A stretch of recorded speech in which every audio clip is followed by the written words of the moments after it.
Hello, everyone. Welcome to the AI Files podcast, your ultimate destination for staying updated on all things artificial intelligence. You can find us in Apple Podcasts as well as YouTube. I'm Shadab Hussain, your co host of the show. I'm a director of data and AI at Microsoft with over 22 years of experience in the analytics and AI field. And hello, everybody. I'm Jamie Basilico, co-host of the AI Files. As a data and AI technical specialist and architect, I have over 35 years of expertise in data-related and AI domains, having worked with many Fortune 500 companies throughout my career. Please note, this is not an official Microsoft channel. The views and opinions expressed by the co-host are their own and do not represent the views of Microsoft. With that, Shadab, again, we've moved this to a more frequent occurrence for the AI files, and no different this week. We have a lot of news items and different launches to get through. So you want to just jump right into it today? Yes, absolutely. Jamie, that weekly episode will allow us to cover actually more content, keep our users up to date on more wider variety of news and launches and even perspectives, etc. So let me start with some interesting stuff happening around, right? So Perplexity is actually now offering a redeemable 1 year subscription if you're part of the Uber One. Now, remember that Uber One is a subscription where you pay like a $10 buck month, or $96 a year kind of subscription fee, which allows you some discounts on the delivery and the rides, etc. Um, and as part of that, it also allows actually some third-party products discount as well. Now, interestingly, Perplexity is offering that 1 year value of subscription, which includes Perplexity Pro, which is like almost $200 a year. So imagine by paying $100 a year subscription, now you're getting a something, an additional benefit, which is about $200 a year. I don't know what it means. Like, does it enhance the value of Uber One or does it degrade the value of Perplexity? I'm not sure. Or is it a sign of desperation? Is Perplexity just trying to reach out and avoid the plateau of the user base? I don't know, but it could be also right. I mean, let's say if there is a Perplexity Pro user, they could actually think of, okay, why don't I switch to the Uber One subscription, get that benefit, plus also get Perplexity Pro free for a year, right? So that kind of cannibalization is also possible. So I'm not sure whether it's going Yeah, to help or not. I was going to say this one was a little perplexing, pun intended, when I heard this, because originally I'm like, how does that make sense with Uber? But the more I thought about it, it's all about subscribers. So certainly there's more reach with Uber, more people are on that, and that will give greater exposure to Perplexity. So I think when you dig underneath the surface a little bit more, I think it does make sense. What that really means, I think in the long run, about these user base shifts, I think time will tell. Um, but it could be a very good opportunity for Perplexity, just because of the sheer numbers of people that know and already trust the brand of Uber. Yeah, that is true. I think it is something. It's something that we are seeing in the case of the electric vehicle as well, right? I mean, where the growth is not always going to be linear. It starts hitting some plateau, and then you need to actually find some new strategies to find the new customer base.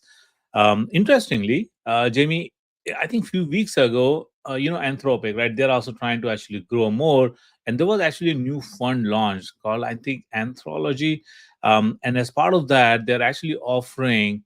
I mean, it's another I think investment firm or VC fund which was actually offering like millions of tokens worth available of free capacity if you use the Anthropic or things like that, right? So I think looks like everybody's fighting for the next set of growth and looking for that next set of growth. Where will it come from? Yeah, Okay. and speaking about growth, I think that's a great transition into some of the other news, which was we had some, I'll call it the big names in tech, announced earnings up this week were Meta, also Microsoft. Depending upon when you're listening to this podcast, if you're listening to it either on Monday next week or whenever it is, you may see some bloodbath that's going on in overall industrials and things that are happening on the Nasdaq. But let's break this down a little bit. As I mentioned, Meta had great earnings coming out.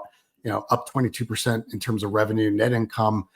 Up 73%. By 13, a little over 13 billion. Their EPS, it was five and change, actually 516. They grew the daily number of active people. So all things look good. I guess one of the big things that comes down here is I don't think any company, any large company, could talk about or not talk about AI in terms of their investment.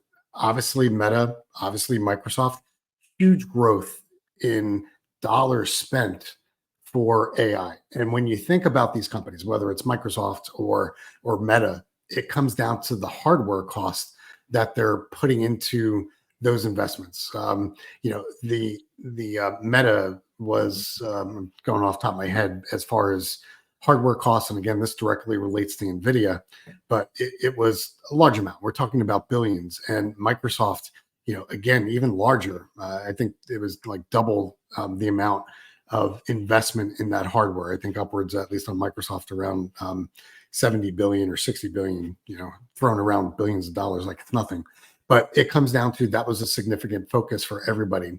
I mentioned that because, how is Wall Street actually taking this news? And I think from Meta in particular, and again, they certainly have, the investments, but they've also made some cost cutting measures around operating income and what they have done on the impact of their margin. But it comes down to it, at least the way I see it, is that yes, there's some companies that are making large investments. There's some companies that are still making large investments, but it's not as large as others. And to me, when you look at the way that Wall Street views these things, Meta actually went up this past week, whereas Microsoft, which we'll get into some of the numbers, actually went down. My perspective on this is who's the real benefit or benefactor in all this? It's actually NVIDIA. It's these hardware companies, NVIDIA, and there's certainly others that are making these chips.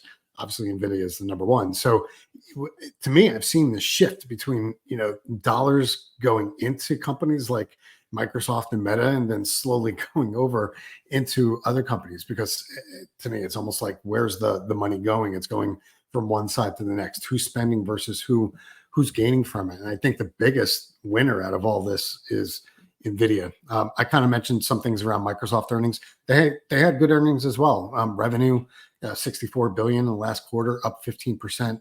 Net income, 22 billion, which was a gain of a little over 2 billion. EPS went up as well. Cloud revenue is growing, up 19% overall in Intelligent Cloud. Azure grew 29%. But again, when you look at the spend that Microsoft has done as compared to others in their category, it's more, if not 2x, 3x more than others have.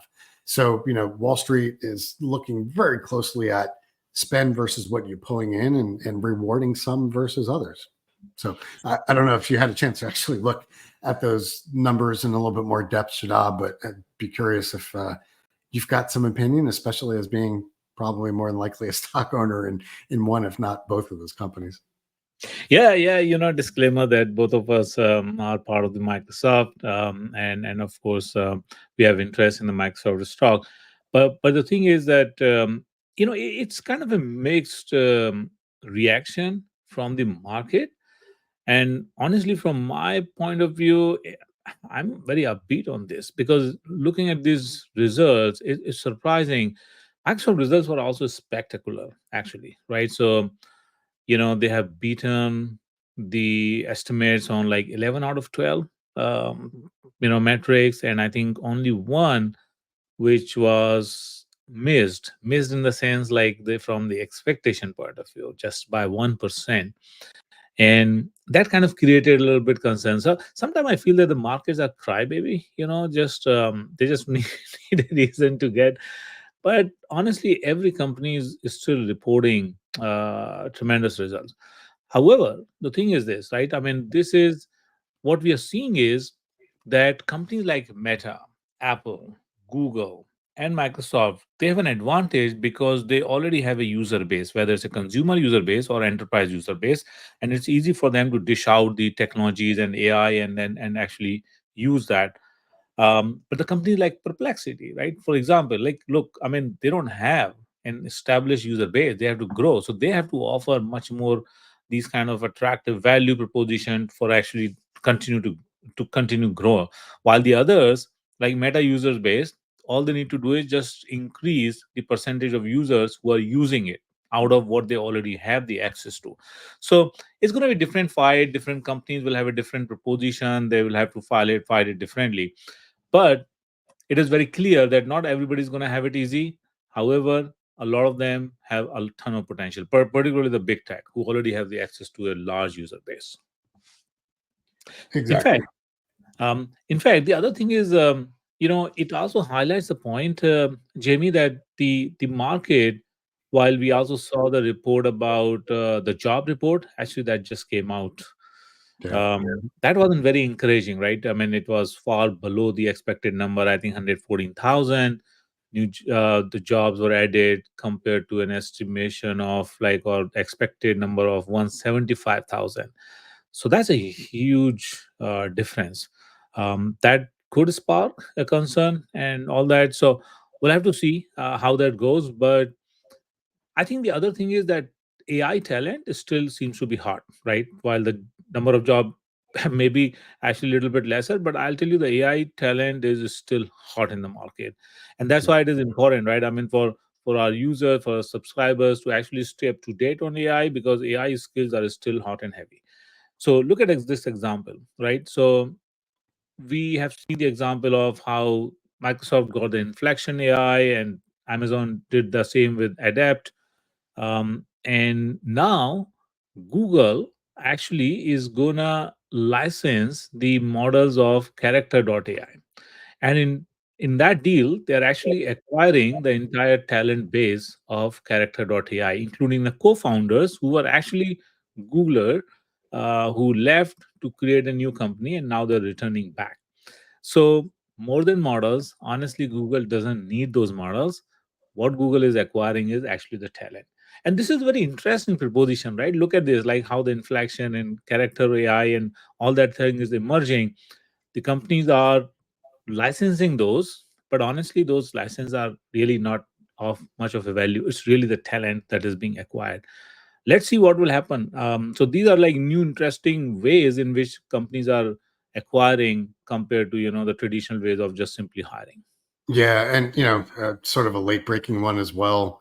I don't know if everyone has heard of Canva, but they actually went out and purchased a startup called Leonardo, which again, it's part of a way of actually building creative software. And it's really to take on Adobe. And it goes back to what you said. I think there's going to be consolidations within the market. Some of the leaders buying some of the smaller companies, but from what you just mentioned around, um, sorry, as what you just mentioned in terms of Google, same thing that Canva's doing. They're purchasing these companies. The company's going to act autonomously, but they're really buying the knowledge and the people. And I think that's part of the important part. Kind of switching gears a little bit, other than some of these, companies and mergers and acquisitions, we're also seeing some wars heat up in the data crawling space. And again, if you think about what AI is, and especially these generative AI models, they need a lot of data, right? So, I think we all know in the back of our minds that these models, whether it's something, as we see with the music models like Suno, or some of the new video generation models that none of us really have our hands on just yet, but they're crawling data, whether or not it's music or it's videos that might be on YouTube, or in other cases just data that is owned by I'll call it media outlets or other platforms. So a great example of that, Reddit CEO, came out against Anthropic, Microsoft, Perplexity for using their social platform and its data basically for free. And again, think about the notion of some of the existing partnerships that have been made with companies like with Reddit and others to use their data. So there's been some statements, recently as well from folks like Microsoft and others that said, no, we're not crawling your data, or we're going to adhere to some of the markers inside of websites that say don't crawl. We're not crawling that. Microsoft is one. OpenAI and Anthropic, it came out publicly and stated that they respect that robot.txt, which basically specifies don't crawl those websites, or it's not collecting it from those that should be blocked from their various different crawlers. So, this sparks a whole debate about, what's copyright, what's not, what should be paid for in terms of data that would be used for training these models. So, that certainly opens up bigger discussion and legal battles that certainly have already been ongoing. But again, I think we're always going to see this. I think it's ultimately going to change the way that there's partnerships with companies. Maybe not from what we just talked about with acquisitions, but it will be partnerships nonetheless that allow certain companies to train their models on company X's. Well, maybe I shouldn't use X, but to use data from another company to go inside of their model. Yeah, it's really funny, Jamie. It's like one man's victim is another man's perpetrator, right? So, for example, it's really funny that there was also, I think, another news where Apple was actually accused of training their AI based on the transcription of the YouTube videos, which was, I think, through there was a company, I think, Luther AI, and it was supposed to be like protected or like I think acquired, but I think there was some confusion, and the Google accused that okay, this was not actually the consent was not granted. So I think a lot of those things continue to happen. Google, of course, has a deal with the Reddit, $60 million deal. That's why they are continuing to use that data. So that continues to happen. The interesting thing I found was that Jamie, I think if users don't know, a fun tidbit was that a lot of time these bots who actually crawl the websites, so usually they go to something called, like, say, whatever the company.com is the URL, right? And then slash something called robots.txt. And you can actually go to that URL. Most of the websites do have it, the big ones. And if you go there, there are some instructions given that, okay, you can crawl these folders, but not these. And these permissions are granted and these are not. So generally, the robot is not like an enforceable model, but it's like honor-based model where the bots are supposed to go there, read the instructions, and not go into the prohibited area. OpenAI and Anthropic have said that we actually respect those robots.txt. We don't bypass them. So yeah, I mean, like fun things are happening in this space. Who knows what will emerge? But I think it's more than the policies. It's more like alliances which are emerging. That's what is happening. But something similar, not just the data, right? But also like the companies like Udio and Suno, who actually have they are into the generative media industry, and they have also been accused of training on the content which is not IP free. And there was some funny statement like the CEO and the co-founder of the Suno, Mike Shulman. He said that, well, learning is not infringing. It never has been, and it is not now. I found it very funny. Yeah, that's true. I mean, but who decide what's learning and what's infringing, right? It's up to the probably the definition, but it should not be. So yeah, interesting things emerging in this space. Yeah, exactly. And well, time will tell. We'll see where where things land up, so to speak. So you want to head over to some of the launches? Again, there's been news per se, but then how we think about or how we look at different technology launches over the last couple of days. Maybe I'll just start out on this one. So Google, Google DeepMind, part of their AI team, they've got certainly the Gemini models, but they also have the Gemma model, which is the a small language model that supposedly can run on devices. So they've been pushing forward with their Gemma 2 family, and they've just recently come out with a 2 billion parameter model. So it's supposed to offer best in class performance in terms of size, and can certainly run on a very wide range of various different hardware. Prior to that, there were two different Gemma models back in June. So one was a 9 billion, the other one was a 27 billion parameter model. So this one is certainly smaller. And again, you want to think about the smaller it is, it could run on even a wider range of devices. Something again like your phone, probably not on an iPhone, but more based upon an Android-based device. So again, this is something that Google is advancing the field. And again, there's a lot of different small language models. So I think you see what's interesting to me is this divergent. You have a push on even the larger models, like as we talked about last week, the Meta 405B and whatever comes out eventually from OpenAI and the others. But then you have your smaller models, and so we're trying to go big, big, big, but we're also trying to go small, small, small to reach two different sets of users or use cases.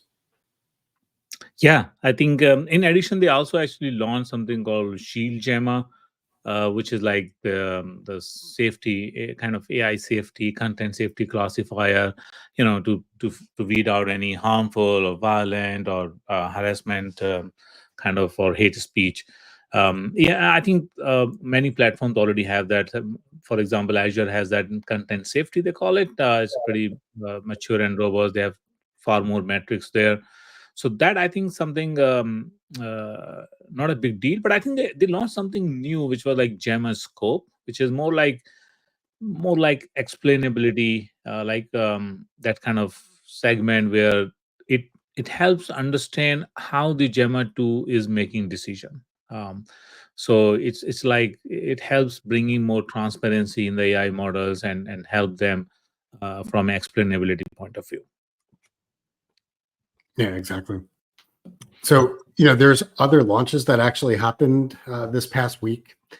So Meta announced a launch of what they're calling AI Studio. So this is a new tool to basically, they're putting it towards creators, but people that create and share characters through Instagram. So how this is being touted is that you don't need any technical skills. It's built upon, you guessed it, Llama 3.1. Not sure if it's the 405B model or some of the smaller ones.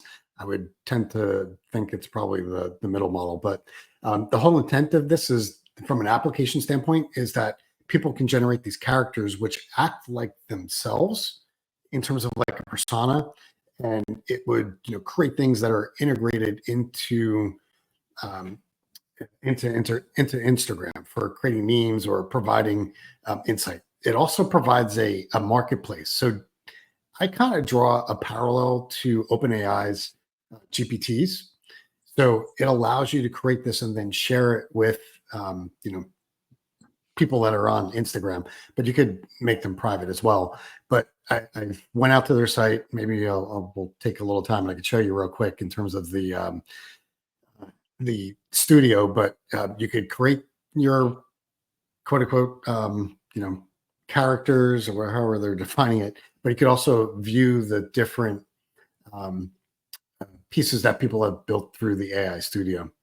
So again, it's really the goal of this is really to enhance this engagement or the activity and creativity of people that are interacting either with you or your basically your avatar inside of the Instagram environment. So I don't know. Have you given it a try yet? I did a little bit on the AI Studio on the Meta AI actually website.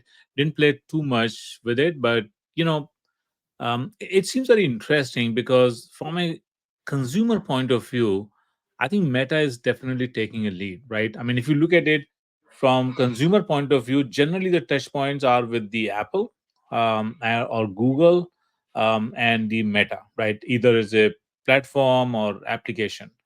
And Google and then Google, Amazon, and Microsoft are more on the enterprise side, and Google has like in place in both the spaces. Um, Meta AI, in my view, is definitely taking a lead when it comes to the consumer.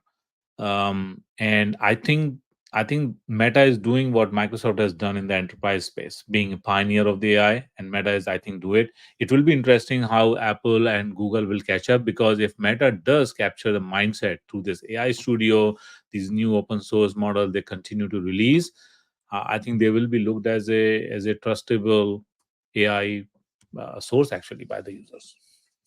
Yeah, I totally agree. I mean, that just the strides that they've made on the models, and then now, they're I'll call it, Mark Zuckerberg's master plan here is to connect their user base and put tools in the hands that are going to make it easier for what they're doing today on any of those platforms, whether it's Facebook or Instagram or Messenger. So you start to see now where these things are actually being used within their platform. So um, kudos. We'll see where this goes. Yeah.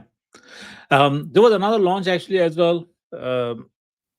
This was more like GitHub models. So, there are tons of users, like about 100 million developers who use the GitHub as a platform. And many of them may not have a direct access to the other AI models, but GitHub models is going to provide the access to the LLMs like GPT models, Omni models, or Phi 3, or Mistral Large, or Llama 3.1, to all those developers where they can actually play with it. So there is a built-in playground in the GitHub model, which actually allows them to play with it.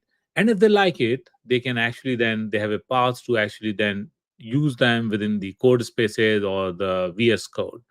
And if they want to take it to production, of course, they can do that within the Azure AI. So there's quite a bit of glide path created.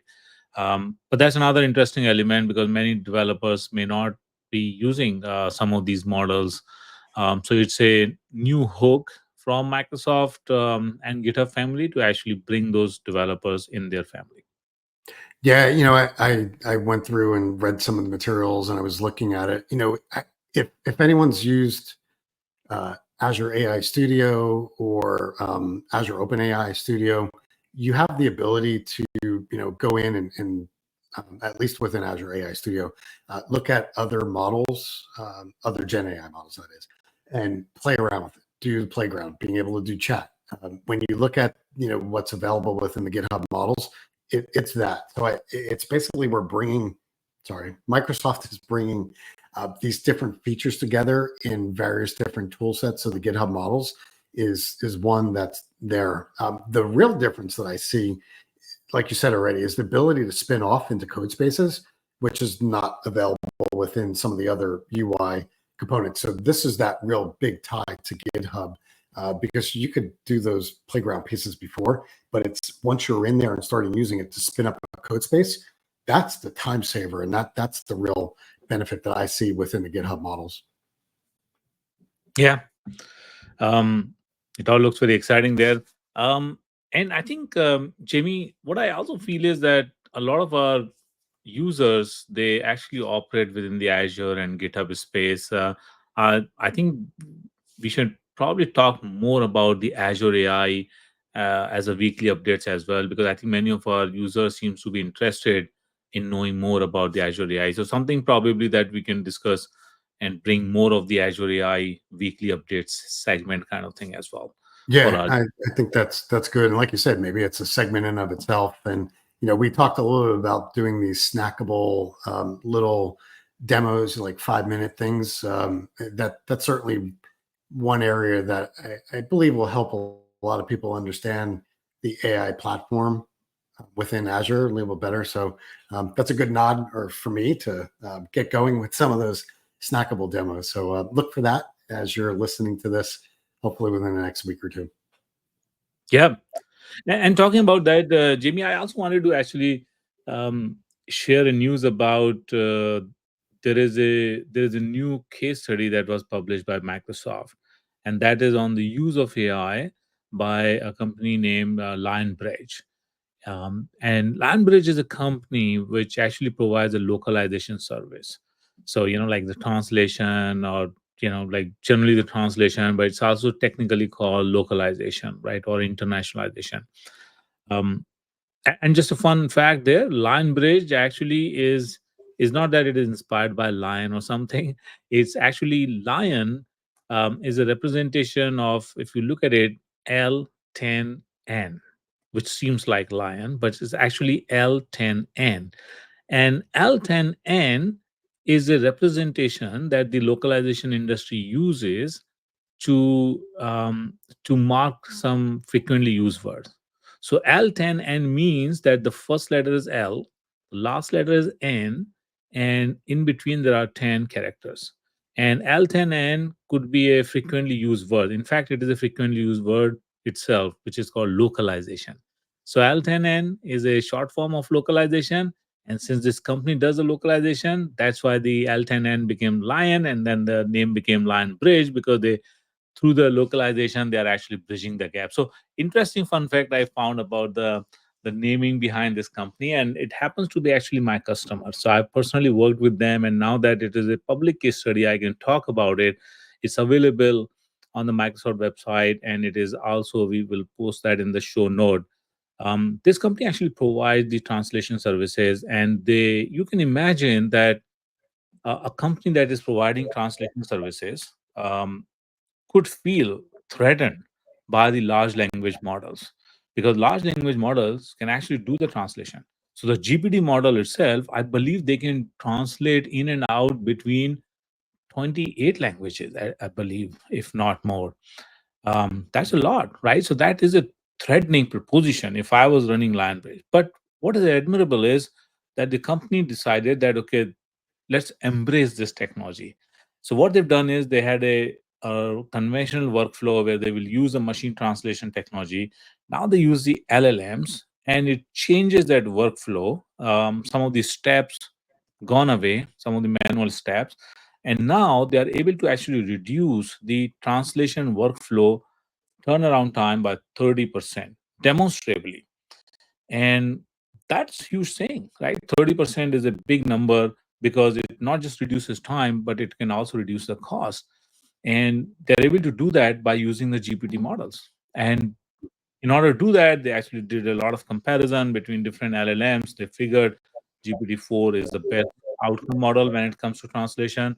And they have done this implementation. They're moving the customers onto that model. They have done an internal training of people. 75% of the workforce is now trained and using AI. It's a fascinating study in terms of how the enterprises can make use of the AI, changing their business, not feel threatened, but adopt the AI and then roll it out to their entire enterprise. And honestly, it is important because, from my business back perspective, if you look at it, I think there is this now problem which is also emerging in many enterprises, which is like death by 1,000 POCs. A lot of companies, they're just continue doing POCs. They're not able to scale it. They're not able to roll it out. They're struggling with adoption and scalability, and it has nothing to do with technology. It is all about the culture, the how you have taken this, how you have put the AI strategy, how you roll it out, how you entice, how you skill people, etc. as well.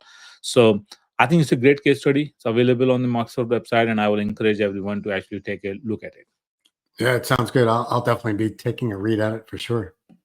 Yeah, and another fun fact, Jamie, you know, I think every 1 hour, I think there is some stat actually, like every few hours or 1 hour, some language dies in the world. There are tons of millions of uh, languages, and some are very, very specific. It could be just a town speaking about, or just a tribe speaking a certain language. And as they migrate, as they move, as they adopt the more like the lingua franca of that region, they're losing that language. So one of the use case of AI, which in fact Lionbridge Foundation is also helping in, is actually preserving those languages. So AI can actually be used to learn those obscure languages and then preserve them, even though the human speakers vanishes completely. It's a great use. It's a socially beneficial use of the AI by preserving those languages, not letting them completely go extinct, and so that somebody can still learn it, or somebody can still use it in deciphering, like whatever the other content is available in those languages. So another great use of the AI. Hmm. Yeah, that sounds really good, and that speaks to, like, I call it AI for good. There's so many different things that people hear around, deep fakes. How is this being used to, scam people? So it's really good to hear what I call these uplifting stories, and the way that, AI use cases or AI apps really being used in a beneficial way for society. True. I'm always thrilled to actually, learn more about it. Another thing, Jamie, I wanted to also like tease our audience about, and probably we should do more in depth, was about GraphRag. So, a couple of weeks ago, actually it came more in the news, but although it was launched a little bit earlier, but Microsoft Research came out with a technique called GraphRag, and it is now available. It's actually available on the GitHub. Anybody can download those technique and read the papers, and it's like a technique. And there are some, I think, utilities also they've created. Interesting thing is this. So what happens is that the baseline RAG, which is like now has become a legacy lag within a year, you can say like a RAG typically where the models are supplemented with the additional information which they have not been trained on. And now those elements, those documents and content can be used by the LLMs to actually um, use that knowledge, right? It could be the product document or project documentation, or it could be earnings report or whatnot, or the latest one, right, which the models have not been trained on. So that's a baseline, right? But what happens is that if your this additional data has a lot of entities which kind of have relationships, right? Which means that some relationships are more important than the others. If you have that kind of data, then the graph models generally work really well. Now, how do you marry that two concept, right? The graph model or a typical, textual model. So the Microsoft Research actually came out with this technique where on the same data, which will be supplemented to the LLMs, now they will create a graph model of that data, which means that a lot of entities and all the relationships will be analyzed. A graph will be created on top of that, and from that they will actually summarize the hierarchy and communities. They will form the communities and all that, and that summary will be taken and augmented with the baseline RAG. Now what happens is that the LLM now not just has that additional knowledge, but they also have more context about the relation between those entities. Now the outcome of the models become far more relevant, right? So Yep. and a great example is like your emails or that kind of data where you're working with colleagues and workers, but how do you know which colleagues you are working more closely, right? Which project is more important?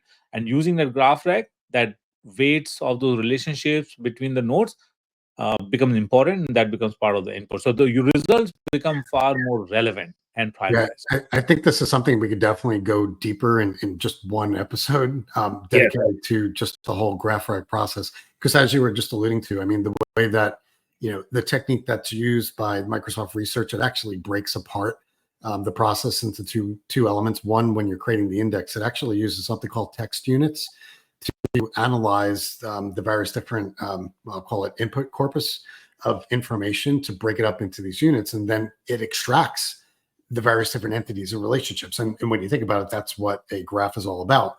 What are those interrelationships between that? And then that's used to actually create this clustering of the graph that will be used by the large language model during the RAG pattern. So that really comes back to the query time. It actually uses those different text unit structures and the graph to provide the overarching materials that are then used by the LM when you're asking a prompt.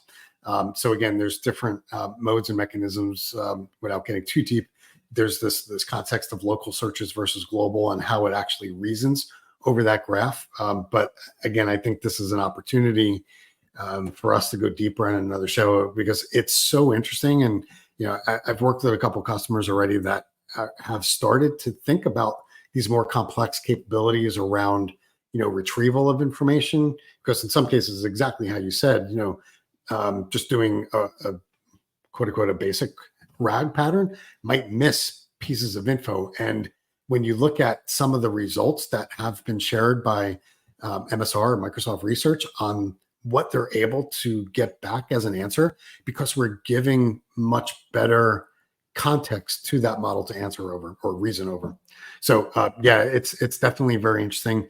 We'll put the show notes. There's a GitHub repro that's out there that talks about, not only what GraphRag is, but there's actually solution accelerators that people could use, and basically how to get started with it, as well as all of the Microsoft research that went into some of the preliminary work to create GraphRag in the first place. Perfect. I think we will do that, Jamie. You're already deeper into it, and I think this will be a topic. I found a lot of my customers are actually interested in it, so we'll do that again. Okay. So good. All right. Is that a wrap, Jamie, for this week? Yeah, I think it's a wrap. This, like I said, with our more frequent timing, we're able to get into it. Although I think we're still probably at a little over a half hour here, but there's so much news, and we say this all the time. You got to stay ahead of this stuff. So I think it's a wrap for today, and we'll give you more information coming up next week. Yep. Thank you, everyone. Stay tuned. Keep looking for these new episodes, weekly episodes now, and make sure that you share within your network and let everybody benefit from this free knowledge. Really. Okay. Thank you, everyone. Bye, Jimmy. Bye, Yeah. everyone. Shut up.